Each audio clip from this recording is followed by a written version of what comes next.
નમસ્કાર, સત્યમેવ જયતે લાઈવ ન્યૂઝમાં આપનું સ્વાગત છે। વડોદરા જિલ્લામાં અતિવૃષ્ટિ અને પૂર જેવી પરિસ્થિતિ વચ્ચે વાઘોડિયા વિસ્તારમાં રાહત અને બચાવ કામગીરી તેજ કરવામાં આવી છે। વાઘોડિયાના ધારાસભ્ય ધર્મેન્દ્રસિંહ વાઘેલા અને તેમની ટીમ અસરગ્રસ્ત વિસ્તારોમાં પહોંચી નાગરિકોની સમસ્યાઓનો તાગ મેળવી જરૂરી સહાય પહોંચાડવાનો પ્રયાસ કરી રહી છે। અતિવૃષ્ટિ અને કુદરતી આપત્તિના કારણે વાઘોડિયા વિસ્તારના અનેક ગામોમાં જનજીવન પ્રભાવિત બન્યું છે। આવી વિકટ પરિસ્થિતિમાં વાઘોડિયાના ધારાસભ્ય ધર્મેન્દ્રસિંહ વાઘેલા બાપુ અને તેમની ટીમ અસરગ્રસ્ત વિસ્તારોમાં સતત સક્રિય જોવા મળી રહી છે।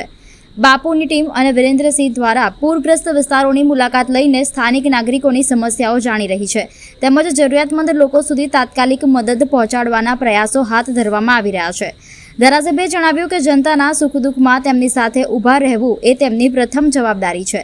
સંકટની આ ઘડીમાં દરેક અસરગ્રસ્ત પરિવાર સુધી શક્ય તમામ મદદ પહોંચે તે માટે સતત પ્રયાસ કરવામાં આવી રહ્યા છે।